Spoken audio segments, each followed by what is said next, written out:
Okay, all right, we're gonna call this meeting to order. It is 4:34 p.m. Thank you all for being here at the wonderful Economic Vitality Committee. This is our last meeting of the calendar year. So did everybody get the draft minutes from our October meeting? Did anybody have any questions, comments, corrections to said minutes? Just in the last, next, I don't know, close to the last paragraph, there's an N missing from your name. Well, that's ironic, given that I reviewed this. I want to thank Tiffany for writing them up. I'll make that edit. Thank you. Good catch. Okay, can I have a motion to approve the minutes with the N added? Okay, second. Second. Okay, all in favor? Aye. Any opposed? Any abstained? I wasn't there. All right, Beth abstained. Bethany abstained. Okay, great. Thank you very much. I'll be abstaining as well since I wasn't there. Okay. All right, awesome. Thank you. Ross, are you out there? You are out there on your iPhone. I am. How are you? I don't know. I feel I'm happy you're joining us. Thank you. Yeah. Ross is working his way towards joining our committee.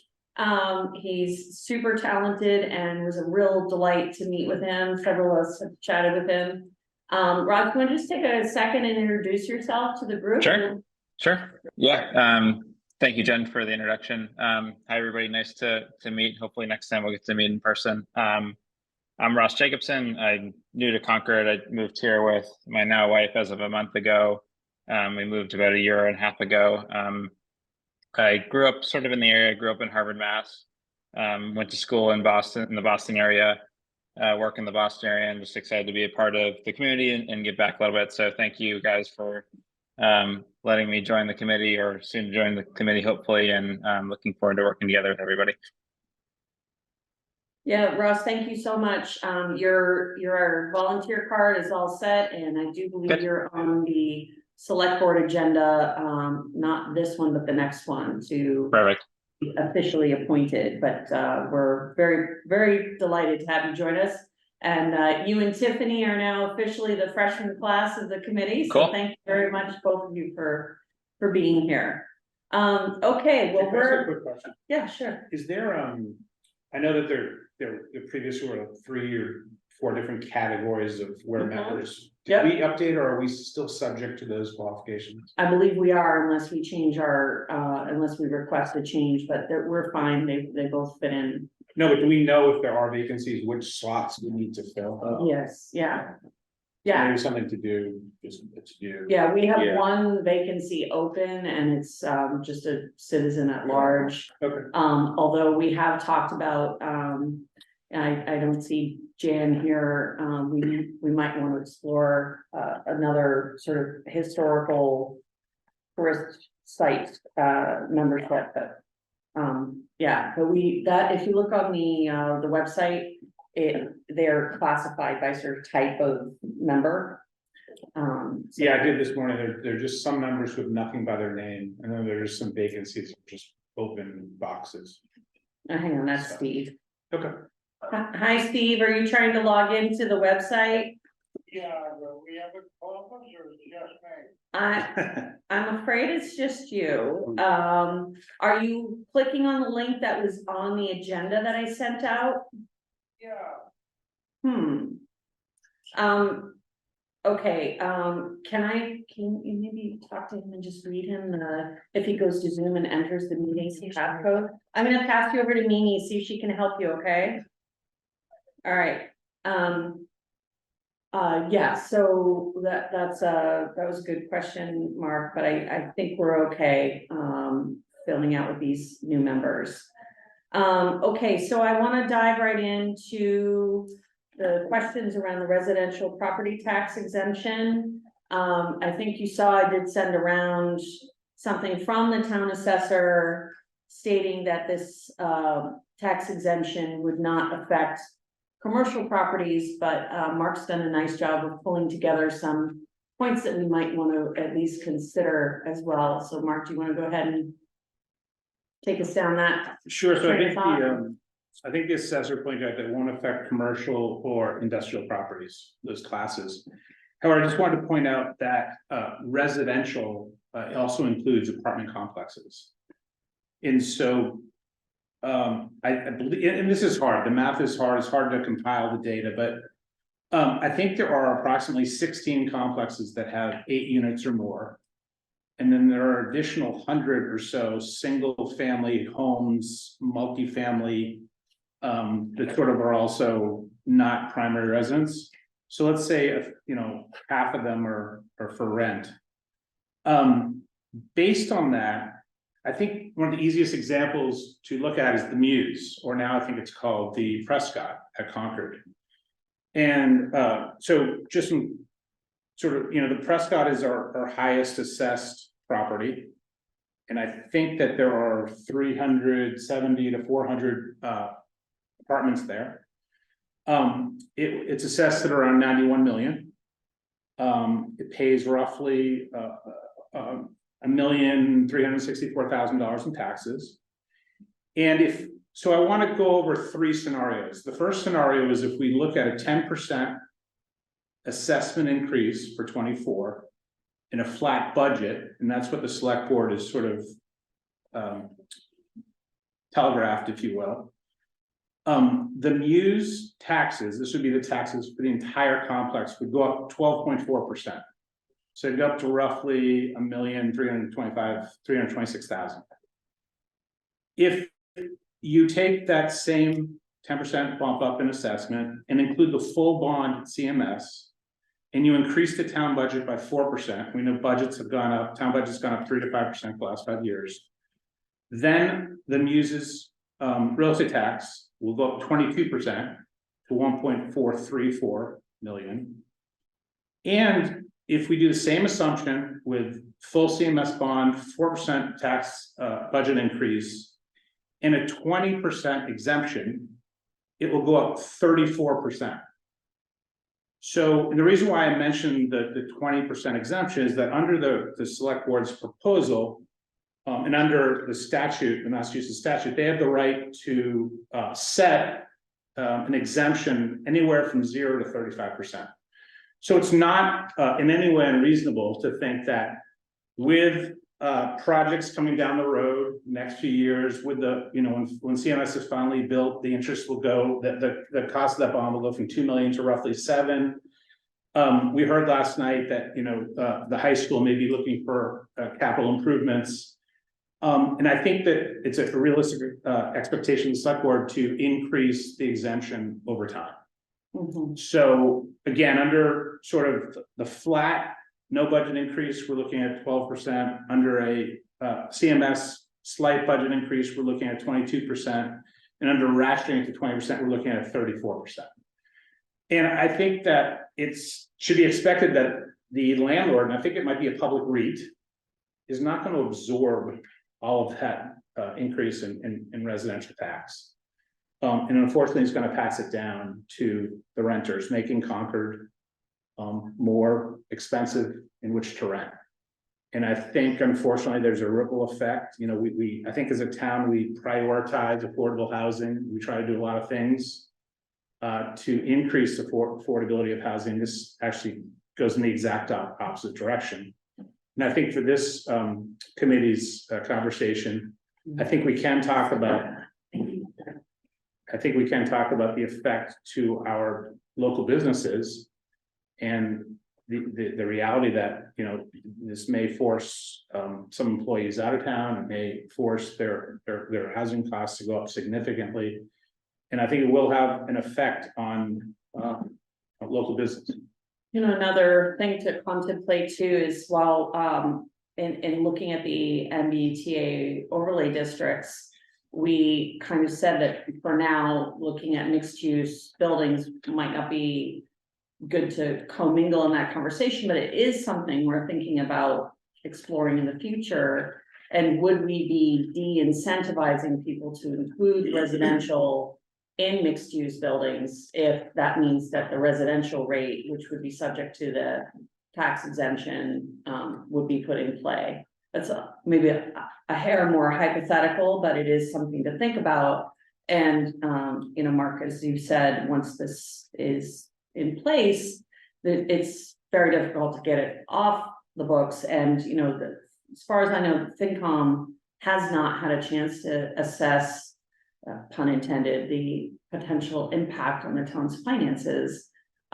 So I too am a little bit concerned about how this took place, and certainly from an economic vitality perspective, the potential ripple effect. We just lose everybody now. The potential ripple effect on business and commerce. Well, so if there's just real quick, so if there is a good news, a good update, the select board is meeting on Monday at 6 p.m. And the town assessor, I understand, is working on a updated presentation, which will go over more granularly the impact. The assessor's office has a model, so we can in real time ask for what changes, and assumptions, what the effect is. And I, encourage business owners to, apartment owners to, and people who are living in apartments to attend the meeting so they can understand firsthand what the effect is going to be. And I think right now, based on conversations I've had, the assessor is probably the most informed person at this point as far as what the realities of what the real effects of this policy is, or proposed policy. Yeah, all I was gonna say was just to sort of back up what you were thinking, because there are the sort of multi uses in West Concord. There's potentially 2 that are gonna be developed in West Concord. And what that does to those potential developers who want to come in and put in retail on the first and then apartments above. And then I guess the other thought is with the potential for the 40Bs, with the 2, with Novo and the Thoreau, how does the developer in that instance look at it and say, well, I know what my model shows right now, but what if this changes and ratchets up 35% like Mark is proposing? Are those 40Bs even in play anymore? I mean, is that something that they want to even jump into the town? And so how does that make the town look from an economic standpoint? Yeah. I mean, one interesting commentary is that the town has, Mike, I think the number is 65 committees. Probably. And, for example, there's a 2229 Main Street committee looking at StarMet. There's all sorts of committees looking at the impact of certain actions.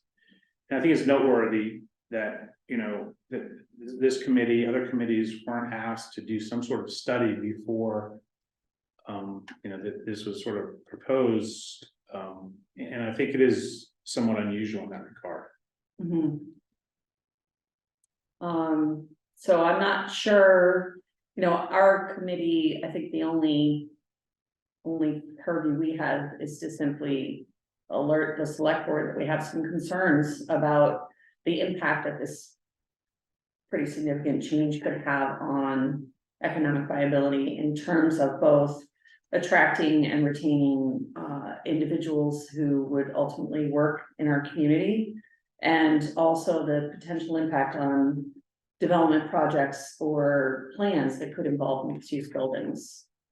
I don't think it's in our purview to directly speak to kind of general housing concerns, but do we think that we should maybe send a note to the select board expressing those concerns before Monday's meeting?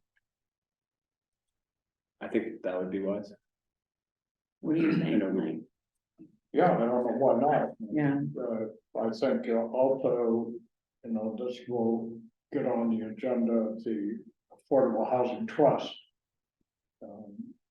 Because that's gonna have an impact on the rentals as we've talked about, and I think it's something we can talk about. Yeah. Okay, so do we agree then as a committee that I'll send an email to Mary, our liaison with the select board, just expressing our concern around those 2 areas, the ability to attract and retain community members who are vital to working in our town centers, and also the potential impact this could have on development that involves mixed-use buildings. And Yeah, I'd go a step further, and then, again, you know, I'm not sure my math is right. I mean, I think it's right directionally, and you know, I and others have done the math, but I think this is the perfect opportunity to also note to the assessor, whose presentation is going to be very important at Monday's meeting, that if she could address some assumptions in her model, that would be super helpful. So, you know, I think, you know, what is the impact on, you know, apartment complexes valued at, say, $10 million, for example? You know, is it, you know, are we assuming a flat budget? If we assume, you know, 3 or 4% per year, which has been consistent with our past, and we assume full CMS bond, you know, what does that look like? And basically go over what I just told you, because I think in theory, you don't rely on me. The Sure, assessor is the best person Yeah. to sort of pose this to, and I think it will be simple for her to run the model because she's so familiar with it. So I think it'd be super Yeah. helpful. I think it also creates a little bit of potential confusion around tax classifications, and we have never differentiated between residential and commercial property tax rates. But this effectively does that indirectly. And how will that impact, for example, prospective new businesses coming in, and how it's not easy to understand the impact this will have. Well, it's voted on every year, keeping parity between residential. and Right, but this commercial. this residential tax exemption effectively creates a differentiation Yeah. between residential and commercial, which we as a town have not done. And to your remark about it not having any impact on commercial property, this is from the assessor. The assessor sent, I sent that quote around. I think that we should be, But I it's- think we should be precise, though. Yeah. I think the assessor's note was that it would not change the commercial rate. Well, Right, and I So think what we're we're not talking saying about is impact on, those are commercial, owned commercially that have residential in them. Yeah. Right, Well, I don't think it specified It mixed doesn't. use, it just looked at commercial. yeah, yeah, right, So we don't know how that impacts mixed use buildings. right. Are we gonna carve out, And are then- we and then- gonna carve and- out the assessment of the two Yeah, right. aspects, and how does that work, and And then to Mark's point, the Muse is owned commercially. The 40B Novo is gonna be owned commercially. right, The so are they business- including commercial units that are intended to be residences? How does that so work? it's, my opinion is that it's super confusing, but it's not to the assessor, obviously. So the assessor's office, I think, has 15 different codes. And, one of the codes is, 8-unit plus apartment complexes. Then they have another code for multifamily, which could be, a double or triple. So the assessor knows, the assessor's office can break it down. Mhm. But the key punchline, if you will, is that if it's a residential property being rented, it's gonna impact. Yeah, okay. All right, well, that's, I think all we can really do right now is just signal that we have some concern, so. Mhm. Do we need to vote on that, or can we just, sure, I moved to authorize the chair to send okay, a letter to the select board outlining the concerns of the committee. all right, Second that. okay, all in favor? Any opposed? Jen and Don, are you able to hear us?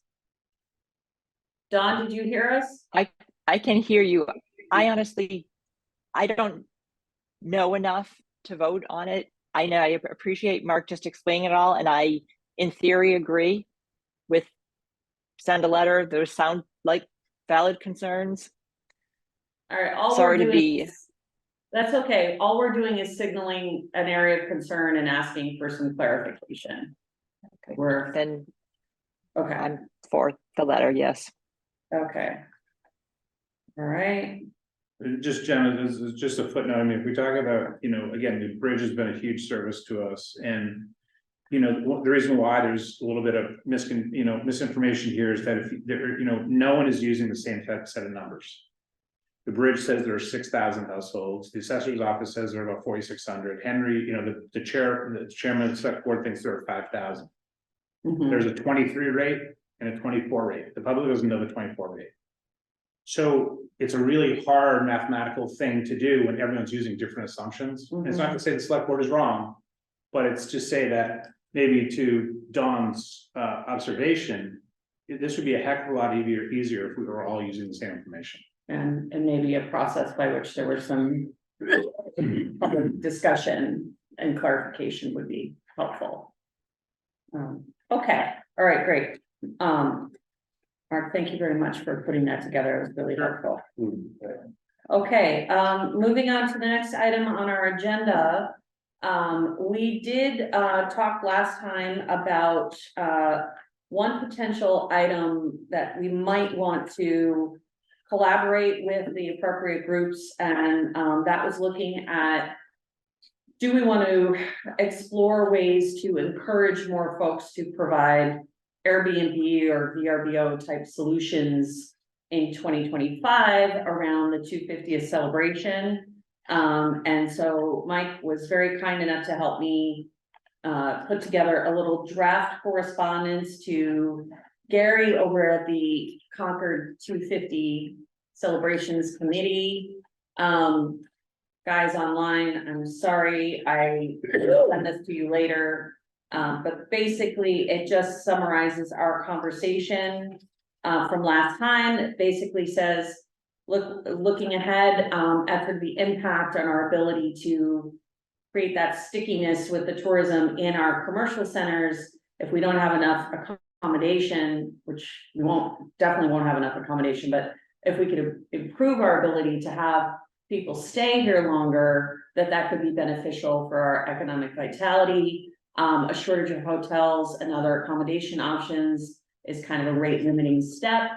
And then Mike very kindly put together some of the ZBA regulations that govern tourist home or bed and breakfast, and that these are subject to both regional and state regulations, and that it might be helpful to explore a way to, with a time limitation, create some ease around those regulations, either loosening them or temporarily suspending some of them, and sort of inviting a wider conversation for sufficient housing. So this letter is basically just to signal to the Executive 250 Committee that we'd like to have a conversation. And then I would imagine we probably would also need to talk to the ZBA or planning. Or the housing authority, who governs the Airbnb regulations locally, just town manager's office? The planning department. Planning, okay, Yeah. all right, I so, think we could copy. yeah, Copy Elizabeth. Copy Elizabeth, also copy Linda Miller, Mm-hmm. the chair of the planning board. So what do you guys think about that? Don't all jump in at once, it's scary. Well, this is, Dan, I apologize. There's something went wrong with my thing. I don't even know if you knew I was here, but I cannot say enough how strongly I think this is a wise decision. And we should do everything in our power to help it happen with the most ease for people doing it, if they can ease regulations. Because every meeting that I've been in on the 250th, it's great what's being planned. And then we all kind of think about, yeah, but what about the infrastructure? How is this going to work? All the things you're talking about. So that's just my 2 cents worth. Okay, because I do think this is something that we would have to address at town meeting this year if we're gonna be putting any kind of changes to the existing regulations, so, all right. Can I make a comment? Oh, sorry, I mean, I have another recommendation for some other zoning changes for us to think about. that- Okay, can we Yeah, just, but when you're done with is there any other, go ahead. my only comment, just from an insurance perspective, is maybe we can just take that piece out, because most, if not 90% of homeowners carriers actually do not like Airbnb.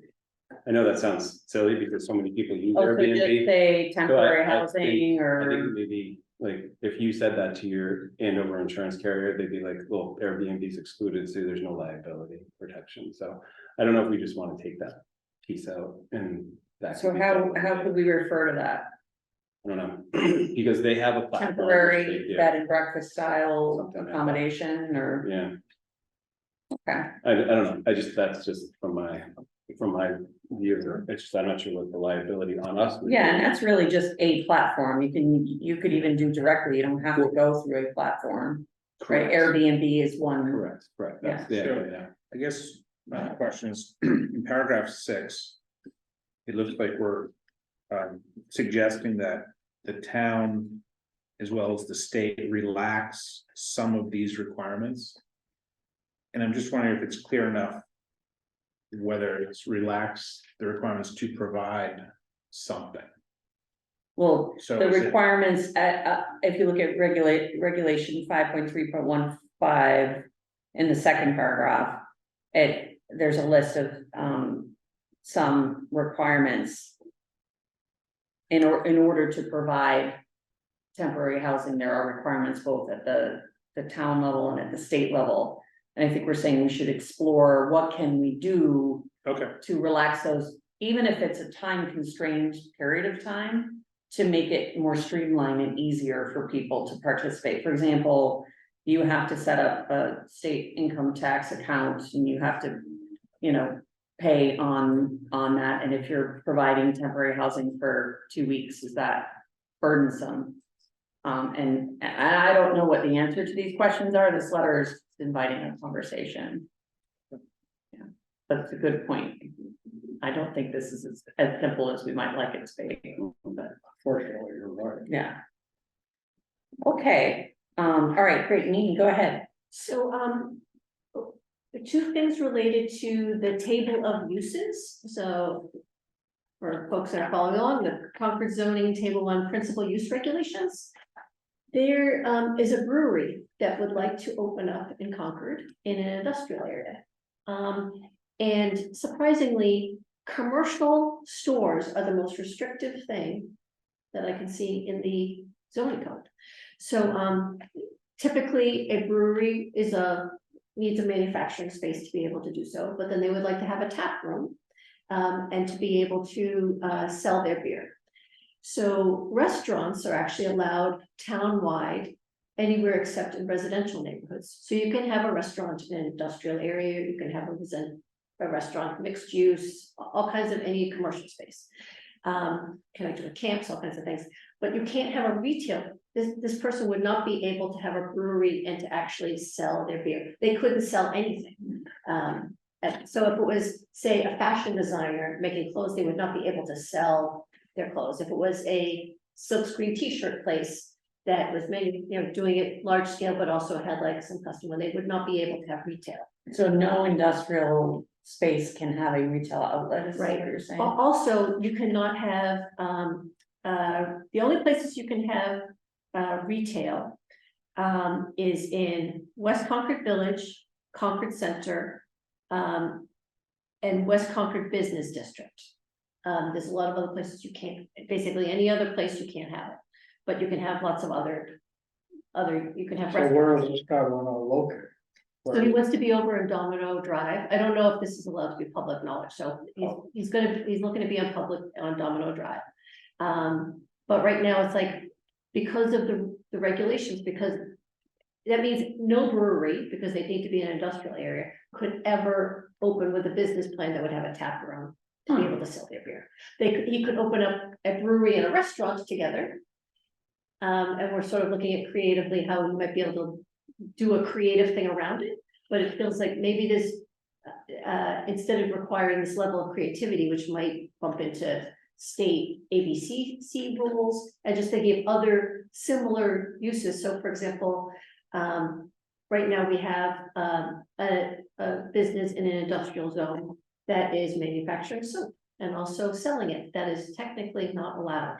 Although they are in West Concord. Right, but it should not, it's against the rules. So they could potentially be shut down. And I think folks would say like, that's a really nice amenity. It is, yeah. There might be, so for example, How does Neshoba Brook Bakery do it? They are running a restaurant Restaurant. as a cafe. They're doing a full restaurant. Yeah, but they do sell bread to just buy and take away. Yeah, but But they- foremost, it's a restaurant that's, there's this idea of It's takeout. accessory uses. Yeah. So primarily it's a restaurant that by accessory is selling bread to go. Oh, Yeah. so the brewery thing only wants to sell their beer, no food with it? So he's open to do a restaurant as part of it, but alcohol is not set up as something that normally is to go. So then it would be like a package store, so it makes it very complicated. Although it's a different town, but like Rapscallion sells beer to go in Yeah. Acton. So that is a to-go thing, but that's because right now the state's regulations under COVID allow and for that's takeout. temporary, It's right? temporary. Yeah. So to So they- Saltbox, You got to manufacture there. Saltbox restaurant, they have their beer to go. They've had it before COVID. They are in a retail district. Oh, sorry, got it. So that is a restaurant doing manufacturing as an accessory use. And this is where it's like sometimes the zoning code gets, and everybody's, Yeah, we're it's the just only following thing the that's letter of going the on law. here. That's Right. So obviously, Mimi, so in that example, so in a retail district, it's fine to manufacture and sell beer. You just can't do it in an industrial, is that the takeaway?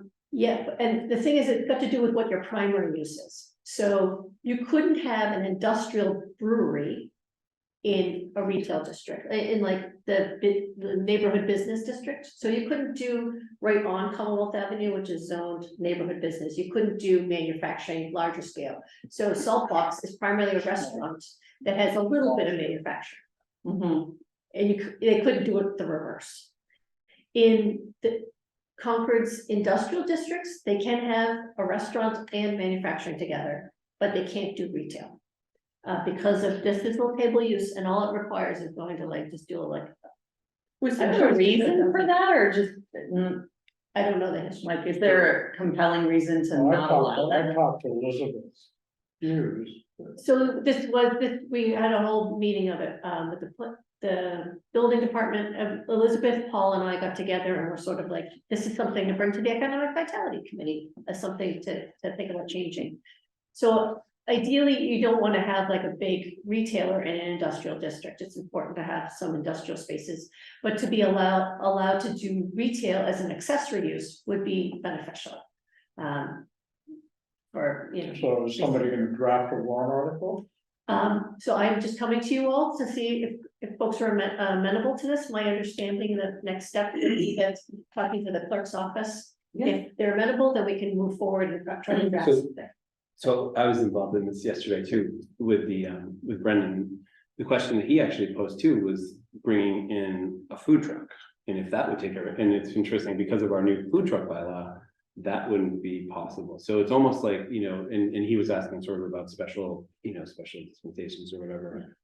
And it would be interesting to see if it's not, if he doesn't want to do a full restaurant or had a food truck associated with it. Because like Rapscallion, their location in Spencer has a food truck. That's their restaurant at their brewery. Yeah. Right, so it's like, and that's. But they their- still wouldn't be allowed to have retail. Yeah, it's still. a Yeah, retail. but I'm saying, but if that could be the restaurant angle too, I'm just saying. Yeah, the thing about, I think Brendan's thinking a little bit Concord, some communities are very restrictive about how you can do alcohol sales. So for example, in Woburn, you can't have a bar without everybody sitting down. So some communities have got like their own unique rules. So he's probably coming from a lot of communities, you're not allowed to sell a glass of alcohol without food. Concord doesn't have that same kind of restriction.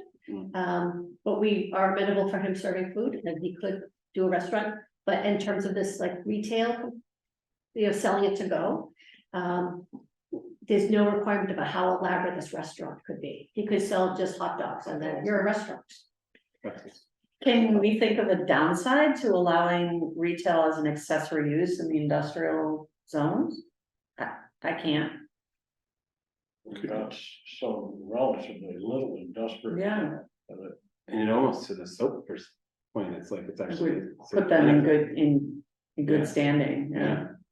So are you saying that our committee might want to move this as a warrant article, just make that change, procedural change That would be my to the table of use? And it sounds like you already spoke with Elizabeth and she'd be willing to consider that? But I'd like to hear from somebody why the hell it's there. I mean, we have to Maybe it actually just- write those down. and Maybe pass when it. this was created, it didn't occur to anyone that there might be a retail accessory use and an industrial. I mean, how long ago was this table written, right? Yeah, it would be a little bit of a research project to figure out like each, the iterations of the edits. So we're not talking about allowing it as a primary use, just an accessory use. That would be my recommendation as an accessory use. How do we all feel about this? I think it makes sense. I don't see, I wish I knew what the unintended consequences. Yeah. I Well, think I it mean, would be great. Yeah, I mean, certainly we wanna have a conversation with Elizabeth and the planning department and just make sure we haven't missed anything, but maybe we could kind of co-sponsor that together if it makes sense. Well, yeah, I think we should, if we're gonna go forward with this, probably you should have a meeting with Linda, Mhm, mhm. because I think it would go over more at town meeting if it came out of the planning department with support from committees like this. Yeah, of course. That makes Certainly don't wanna propose this and the planning committee goes, no, thanks. No. I did get a sense from the planning board that, they are feeling a little overwhelmed with MBTA community zoning. So they're like, if somebody wants to take on some other projects, Well. Yeah, but let's just get their sort of blessing before Yeah. moving ahead. and you all probably have I know you all have a better sense of this. Like I was told like the first week of December was the deadline when we have to. It is. Throw the hat in the ring. So that's why. But I all we wanted need to do then is bring it up. indicate what we wanna do. Yeah, you don't have to have it ready. Yeah, Okay. They'll open the warrant and they'll probably close it sometime after the first of the year. Yeah. And you just have to have you don't have to have the exact language. You've got to- just sort of the concept. Okay. So I'm just wondering procedurally, can an advisory committee do, make a warrant article petition? And typically I've seen citizens with the Citizens can certainly- the select board can do it. And planning board, obviously, I don't, I think, so I would just look into, maybe talk to the town clerk to see, just procedurally. Just to make sure we're cool with how we go about the process. Yeah, and she told me first week of December. What it I is. think you can, Okay. but even if the planning board is busy, they're gonna have to deal with it. Mhm. You can't have a zoning article come up before town meeting and the planning board, I don't know. Yeah. Okay, so let's look at the following as a motion, because we don't have another meeting this year. So does this committee feel comfortable exploring this topic first with the planning board and then with the town clerk? And if it looks like okay, just putting in a short description of this topic in time to have the warrant article listed as a topic. Yeah, because you can always pull it back. Okay. Do we need to formulate that into some sort of an official motion, or we? Okay,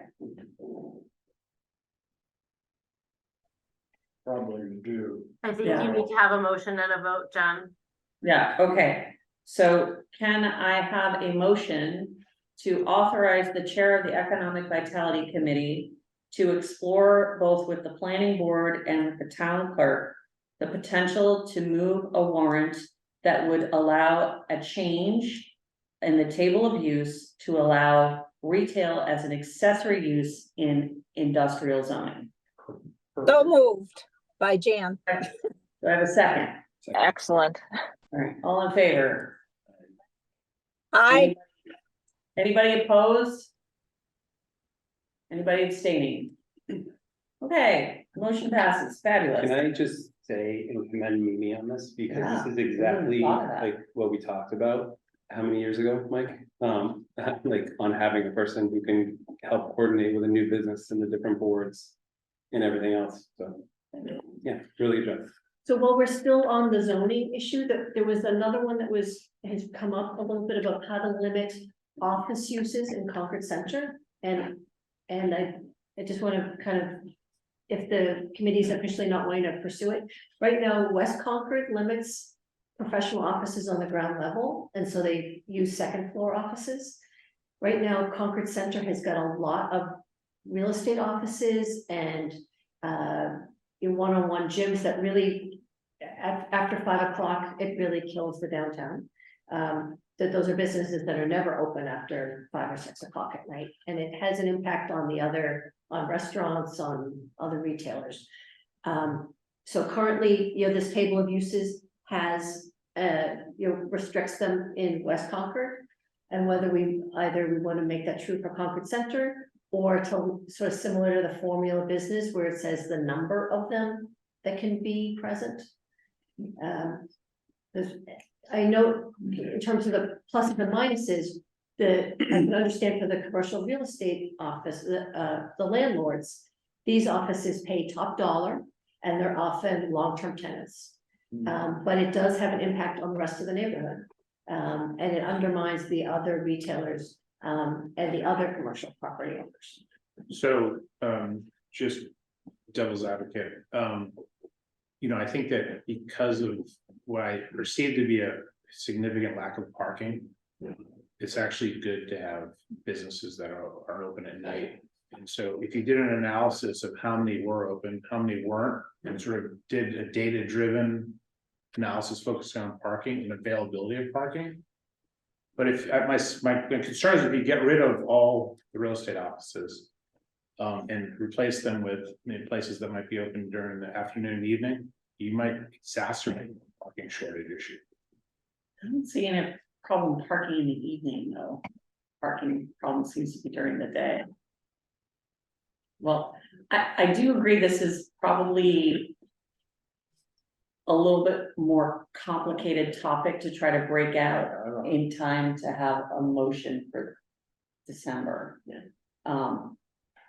I could kind of to exactly what we were saying in the beginning of the meeting about a group kind of charging forward with something without enough time for contemplation of the unexpected consequences. It's come up a few times and just I wanted to kind of confirm, like, we don't want Where does it come up? I brought it up at this meeting twice already. Oh. And I didn't get much kind of impact, so I just wanted to make sure, like, for sure, we don't want to pursue it. That's cool. I'm sorry, what's being brought up is to adopt a West Concord like elimination of professional offices on the first floor. It's to restrict, so it wouldn't kick out anybody that's existing now in Concord Center, but if there's a vacancy, that it couldn't be a professional office on the ground level. They could be on the second floor, but they can't be on the ground level in a, with a big retail window, that it couldn't be a professional office. I'm reluctant to sort of go along. My concern is not parking, because yours is it's empty storefronts. Yeah. We don't, at least to my knowledge, we don't have a long list of folks trying to move into town. I was just worried that we'd be creating. We have 0 vacancies. Yeah. Yeah, and the last few that have moved in have been professional offices. Yeah, well, we got 0 vacancies. I mean, is Chang'an. This is just for Concord Center. Concord Center. This would only be for Concord Center. And just first floor commercial, first floor kind of traditional retail spaces. I think there's some merit to exploring this topic. I just don't. What think would that be we the, can- sorry, what would be the potential restriction, like, or quantity, like based on, like, let's say the makeup of what it is today? Like, how would we figure that out? What do you mean? Like how, like, are you gonna, like, is there a number that we're gonna restrict, or is it like, we said that all the existing ones are okay, but new ones can't come in at all? Are we gonna allow some but not others? Or are we talking about like a full restriction? So we could go either way. This would, this change would only affect new changes on first floor tenants. That's the only ones that would change. And we could kind of think about it a little bit like how the formula business that it says, there's only, I think it's up to 8 per district.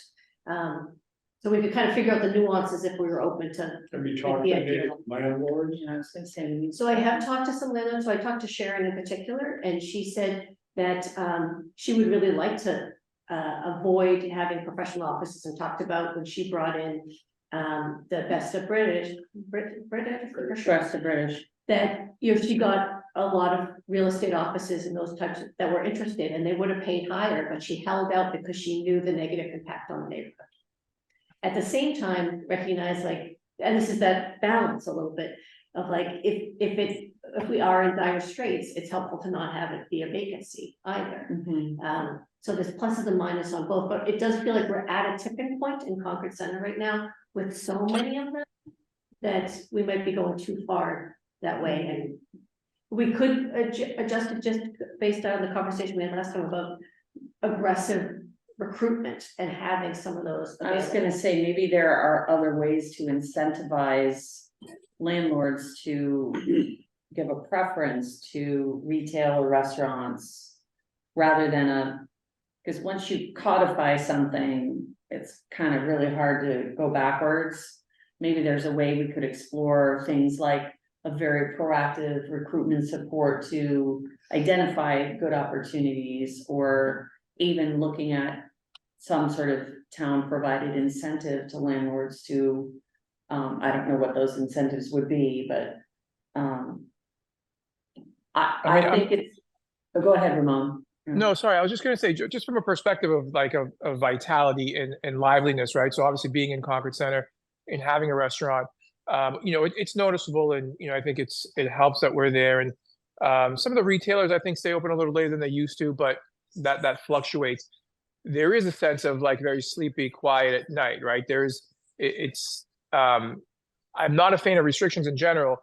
I think, but the point is definitely valid, and it's real. I mean, whether it's Lexington Center, Concord Center, you know, at nighttime when those businesses close, right? It's just a ghost town, and it's not attracting more people to the neighborhood. So I would think that the conversation is important. I just don't know if a full restriction is the answer. That I don't know if that has the appetite to go with that.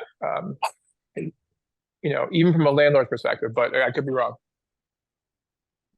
Well, I feel like, Ramon, your business is probably the one that's, I have most in mind in terms of like creating a supportive environment. So maybe you and I could get together and brainstorm a little bit about like, what are some of the strategies that we might be able to do that would kind of keep the downtown a little more active after 5. 100%. Yeah, I'm all for keeping it as active as possible. So I'm happy to, you know, explore those. Anyway, you know, any other ideas that we can come up with. You know, also our retail outlets, a lot of them close at 5. And so It's how can we- because it's sleepy, because there's nobody else out there, right? So I think it's a double-edged. I think it's kind of running Yeah, into so circles. certainly, I think once the new year gets underway, we should start looking at activities and things we can do to encourage more happening in the areas at evening. But yeah, if you two want to do some brainstorms and come back to it, but I don't think we can make this happen for this year's town meeting. I don't see that. But I think it's a great idea to explore, and I would frame it the way Ramon did. What are some things we could be doing to increase the vitality of the evening Yeah. activities in town? Mhm. You know, and this then becomes one way to do it, right? And so what are 2 or 3 other ways to do it? I don't know. Okay. Great, thank you.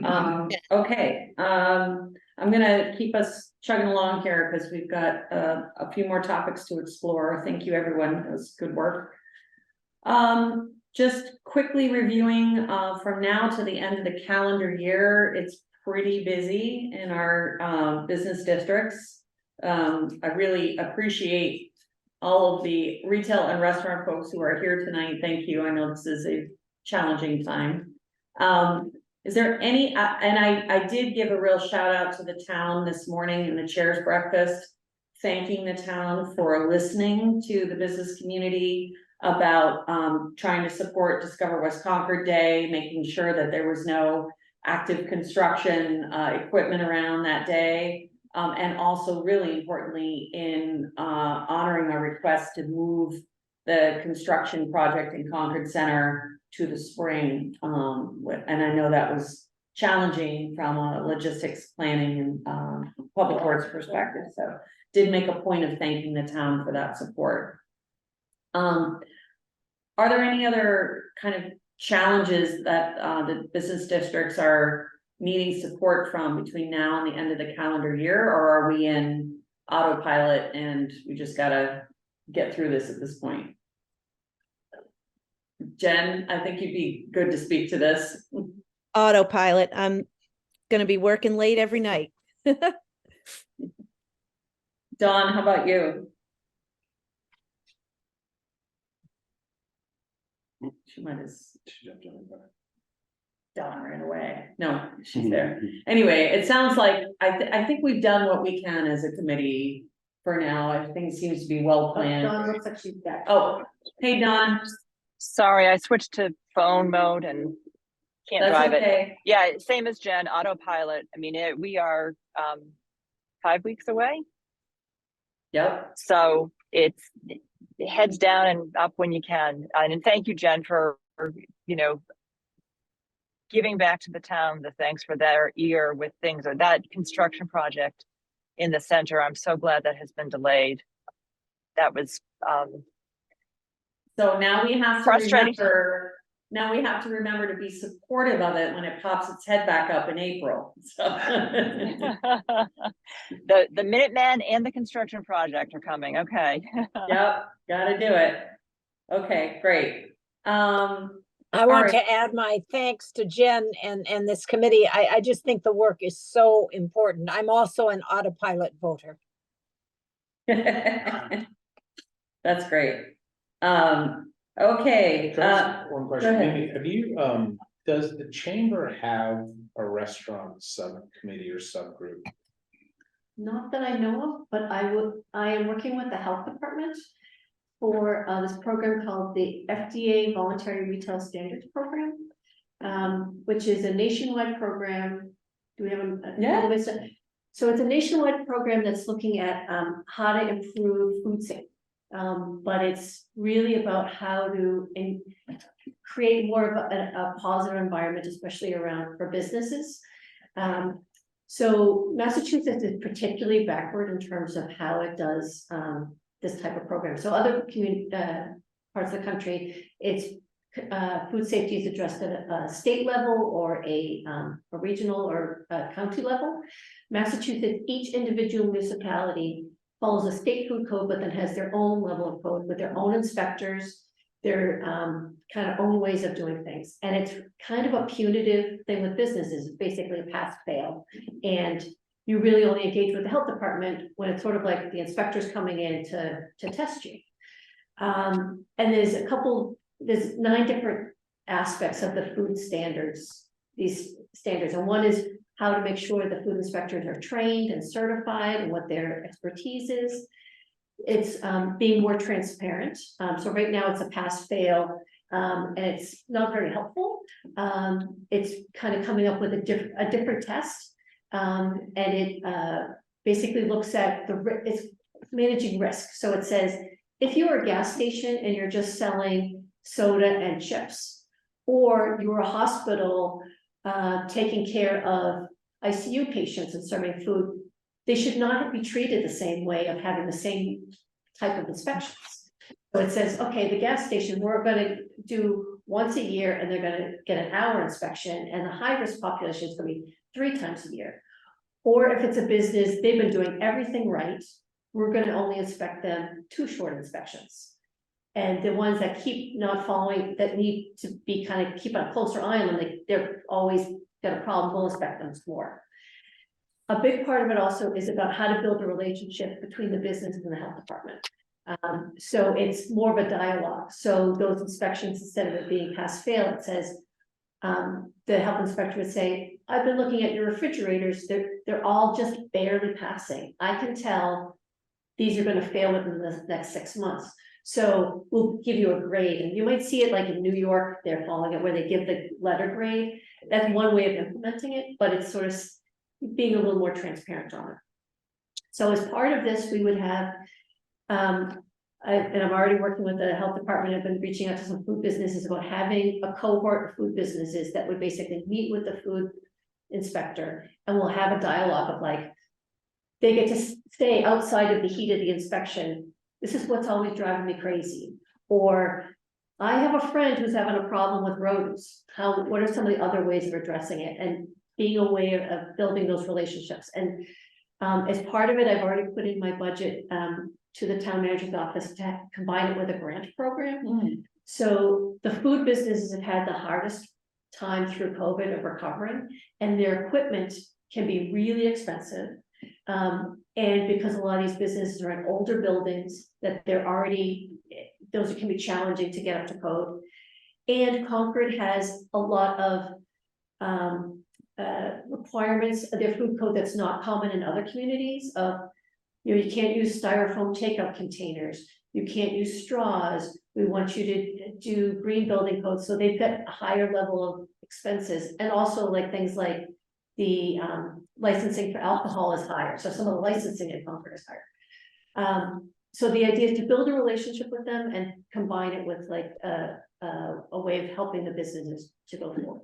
So that sounds great. I guess at a very high level, my issue really goes to, you know, we've lost Asian Gourmet, we've lost Paparazzi, we've lost Chang'an. If you think about buildings that would allow a restaurant, they're somewhat limited. And my question, I guess, is there a way to meet with the, what I'm calling sort of the subgroup of the chamber to have the discussion with the restaurateurs to find out what's working, what was hard, what would you do again? And then is there a group, you know, who would be, are there brokers? Who brings restaurants to this town? And how do we align ourselves to be more attractive to those, you know, to those restaurateurs? I think I heard Ramon trying to jump in. He certainly can speak to this. Yeah. No, Well, I mean, I have a lot to say about it though, but I don't know if we have enough time to go through that right now. There are a lot of obstacles, but so technically the chamber here doesn't have a subgroup because our manager Leslie is on the really active in it. Although the other groups like the Needham Chamber, which is now the Charles River, has a very robust subcommittee of that. So I think there'll be a value whether it's through the chamber or otherwise. Well, it's great that you're getting out ahead of that, and I think we should continue to. And maybe it's sort of a lesson learned or almost an exit interview from Chang'an, Paparazzi, Asian Gourmet. I think some of it was leasing, a contractual issue, but it may not all have been contractual, you know, foot traffic. If you talk to the rep, you know, I'd love to know if there are problems which we could address and make Concord more attractive, because I think there are, you know, there's some pretty big losses as far as the last 2 years who we've lost as restaurants that, you know, and I think that there's some great models which would be great to Concord as far as new restaurants. A shout out to the And planning. Ramon, I'm going to your restaurant in an hour, so I'm gonna be a great patron. Thank you very much. The vitality of the economic of the town is banking on it. The planning board. I think, you know, there's attraction, there's retention, but then there's the attraction to your point, right? So I think it's a double-sided issue as always. And, you know, there is a sense of being difficult. And, you know, when you talk to whether, like, brokers aren't coming in, they're only going to list things that are available, whether it's from an existing turnover or if a landlord engages it. You know, I obviously know some restaurant brokers specifically, more than happy to get them in on a conversation to get their perspective, because they're having these conversations every day with the public. But, you know, just again, I mean, anecdotally, you know, there is that sense of it being more difficult, costly, and it does take some work to operate a restaurant, specifically in Concord.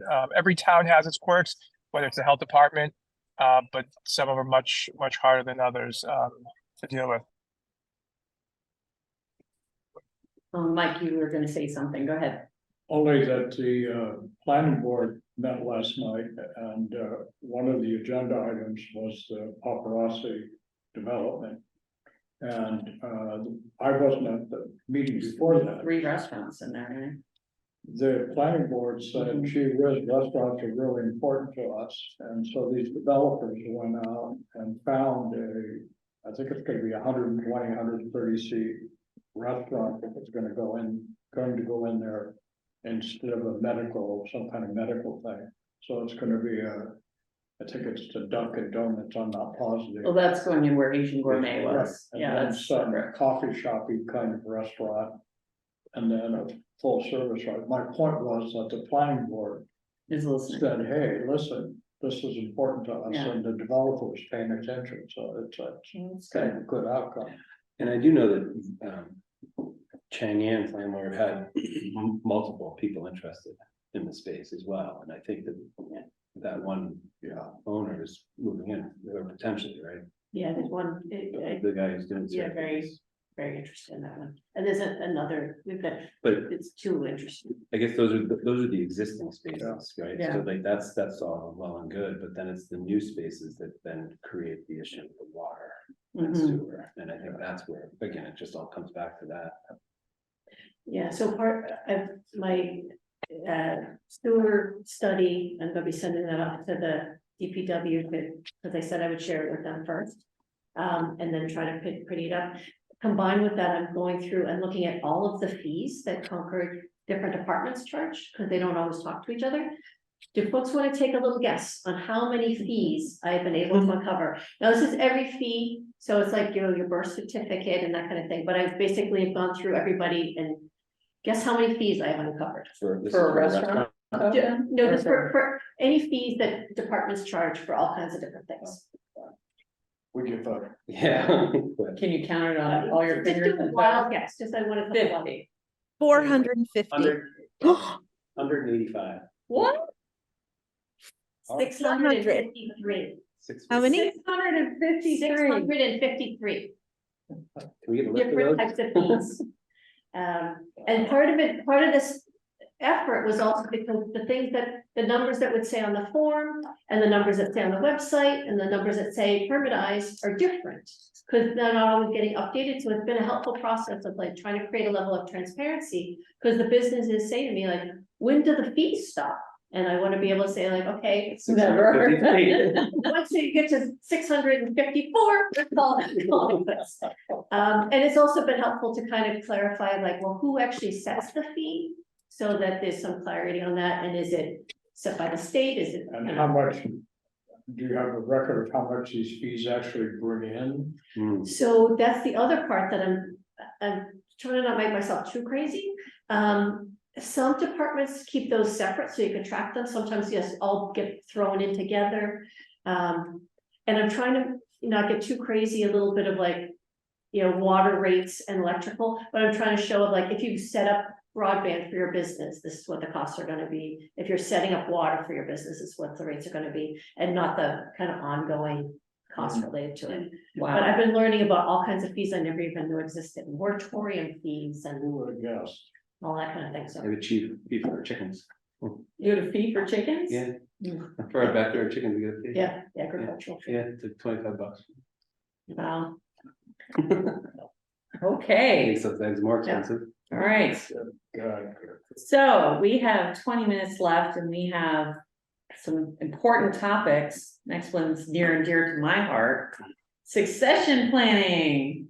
I love you all so much, but I have been working in this role for 4 years, which is not what a chair is supposed to do on a committee. It's supposed to rotate every year.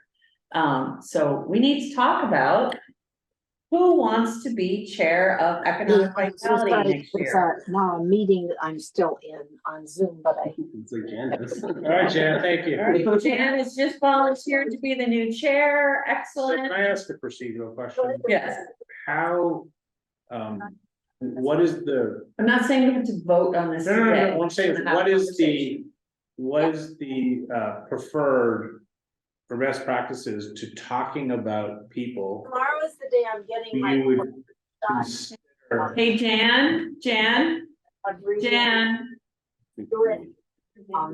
it's almost taking the whole day. Well, it's in Charlestown is the problem, so, and then I can't drive. Jan, honey, can you mute your phone, please? Just the rest of the day. You could mute it for the rest of the day if you'd like. What about on Oh, participant? data? Russell's gonna have to do it. Go away, he's on that audit. So my point is, I think I have to double check. I'm gonna text her. it might be probably. What? So for example, if we say, gee, you know, 9:30. Mike and Steve and Kate, it would be great. How do we have a conversation to talk about you guys? Do we do it in front of you? Do Well, we do it, first we you need know? people to be willing to be considered. Well, big committees have a process of nominating. The finance committee meets, they have a nominating committee.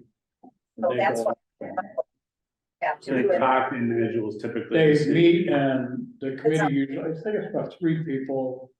And they meet, discuss who might be a good candidate.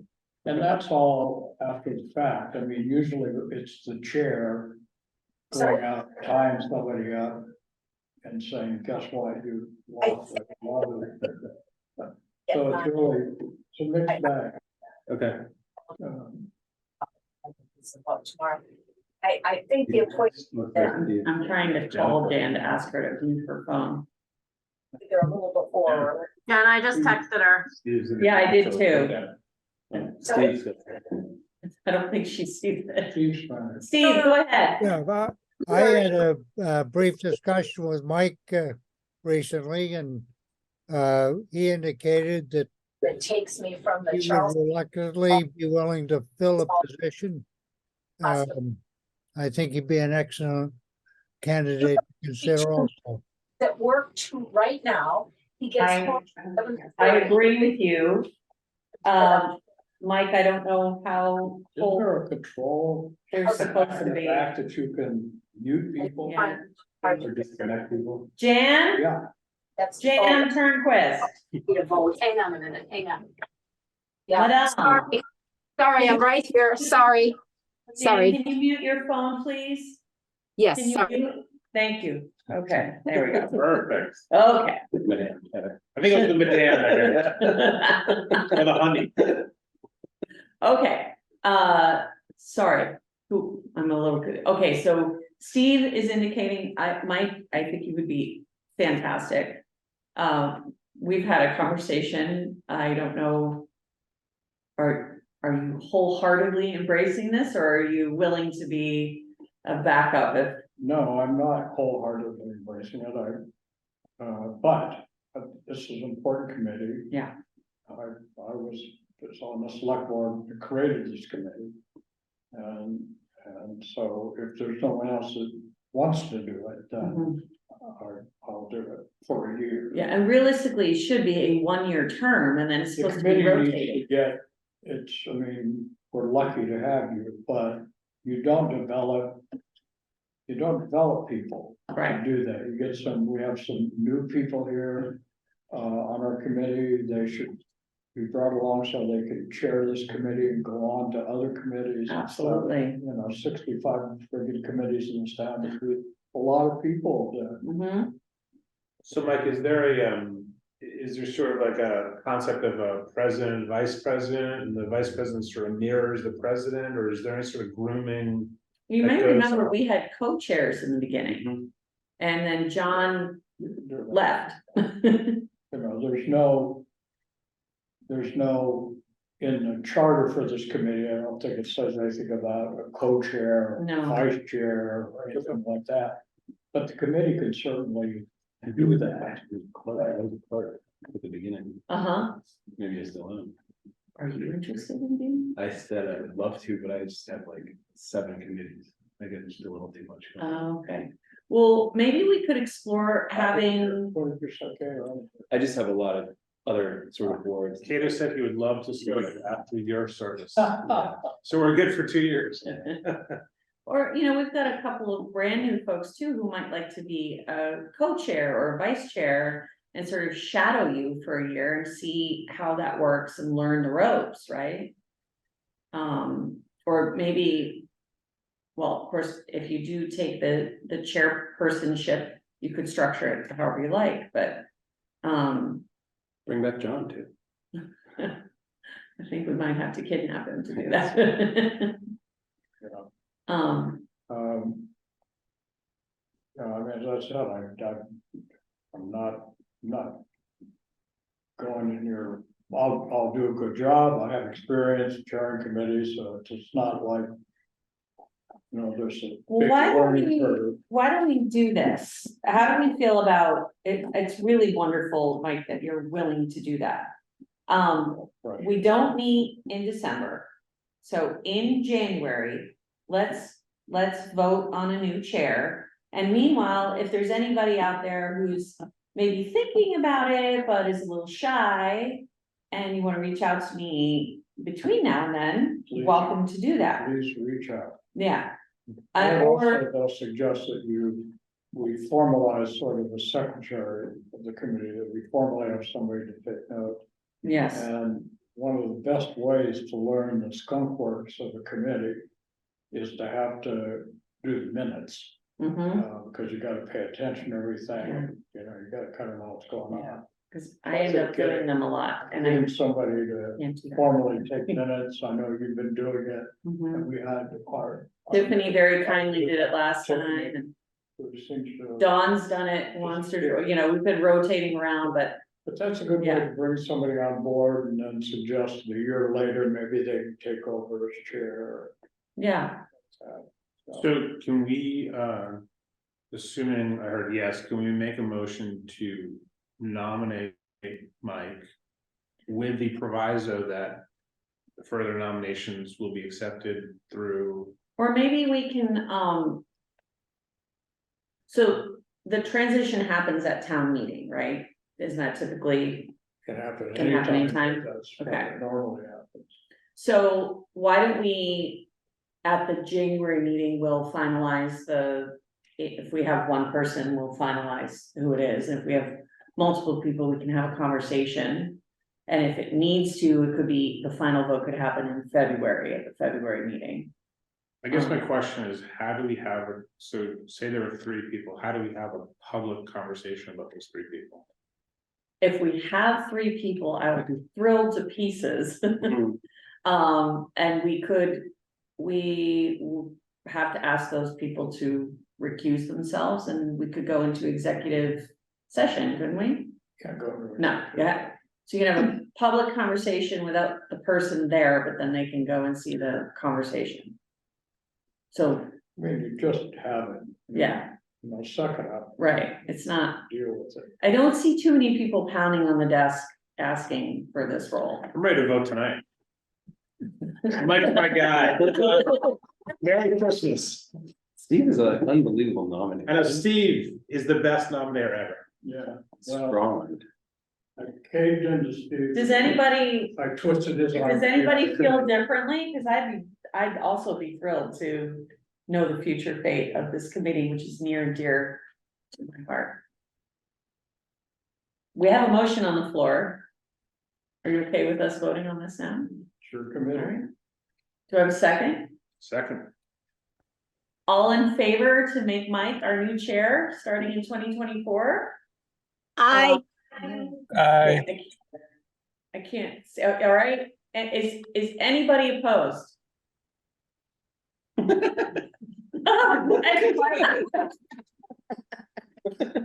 Well, then it is with profound gratitude and thanks. This is April. Yeah, I'll hang in there with you unless you want to jump in sooner. That's all right. And then you Okay. can start using your influence to get a clerk. There you go. Well, that would be great. Yeah, we do need a clerk. And We yeah. have a clerk, I believe I still am the clerk. 2-year term, another year. It's a 4-year term. I'd like to see if by April, we could get one of our. Newer members. New Yeah. members so. All right, Tiffany and Ross, we're looking at you guys. It's a great way to learn the ins and outs. I think Tiffany split, she had to go pick up her kid, didn't she? No, she's right there. I see her. And she's raising her hand. Well, Ross might be raising his hand too. Why don't you guys can chat with Mike Oh, there she is. and see who might like to work alongside a extremely knowledgeable and experienced member of our town. He's been on the select board. You learn everything you need to know for a brilliant career in town government. So think about it and your fate will be decided in January. Welcome to town. Yeah. Glad you're volunteer. All right. Okay, Can I go back to 7? yes. Only because, Oh, we didn't ask for your planning board I don't care about update. my update, but, planning board projects that would impact economic vitality of the MBTA overlay district. Is certainly so, you know, they made a small adjustment to it last night. There have been some complaints that the old Wheeler house, the red house Oh, on yeah. Sinclair Road, Mhm. that was and there's a big vacant lot right next to it.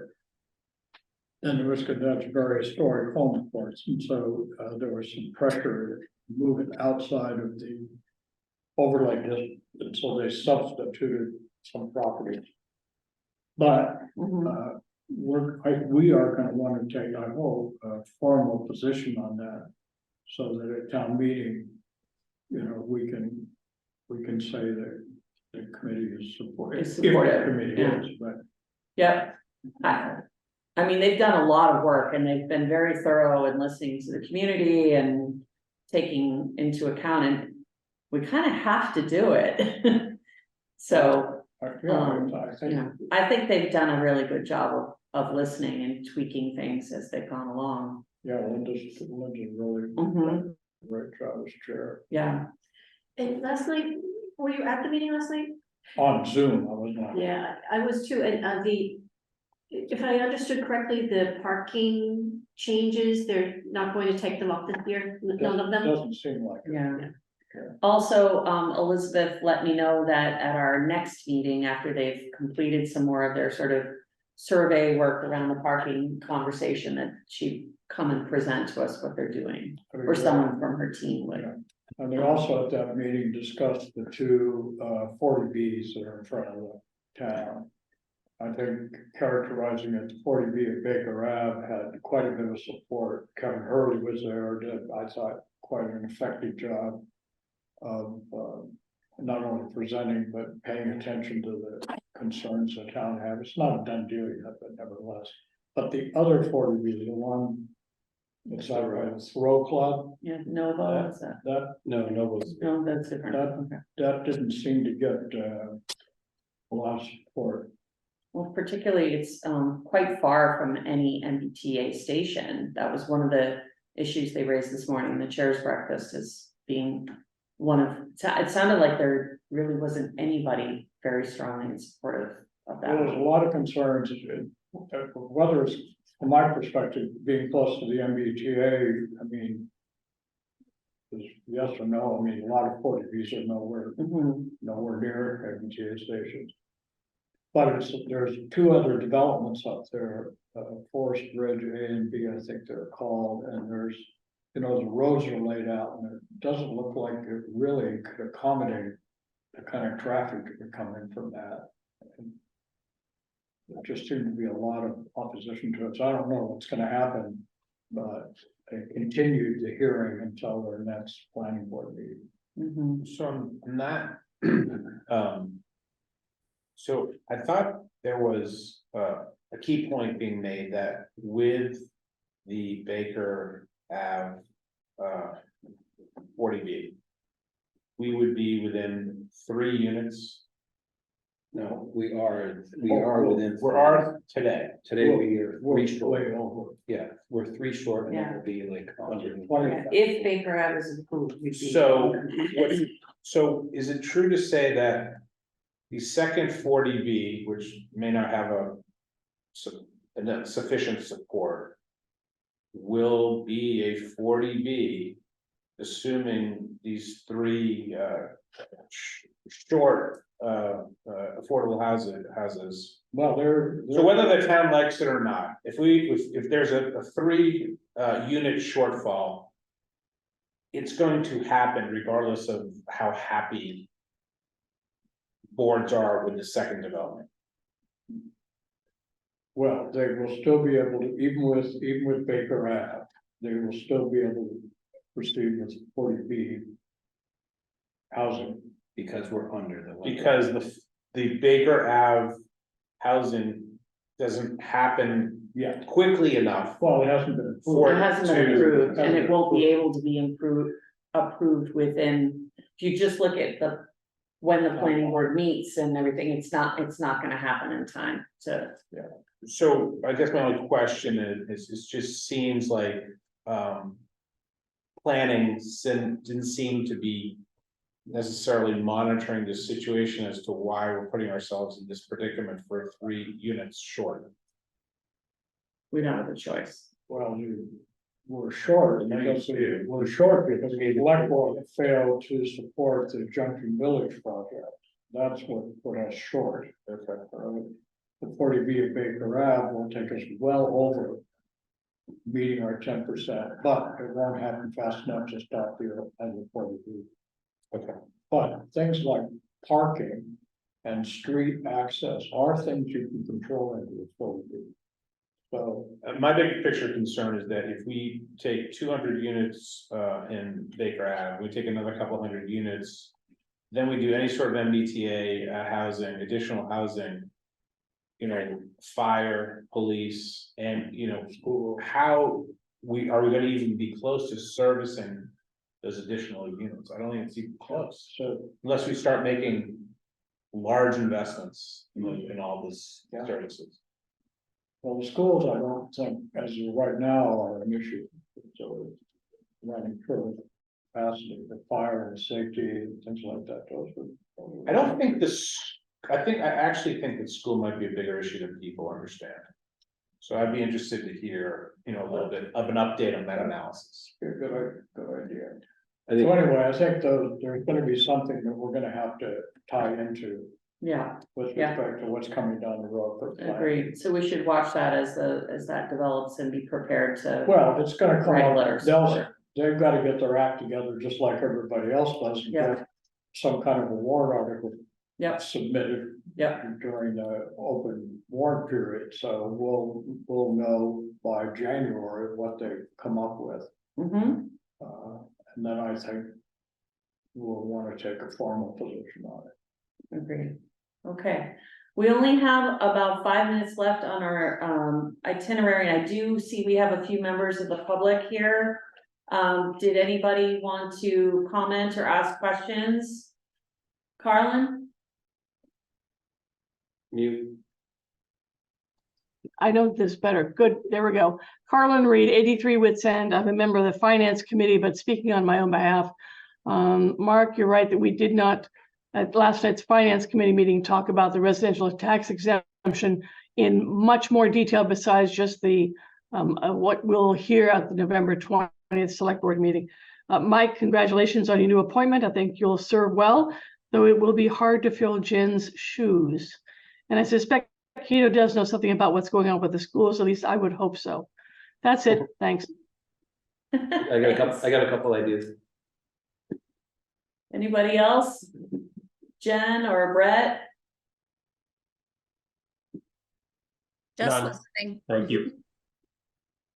Oh, sorry, Brett, you go first. I said none, thank you. Okay, Jen, anything from you?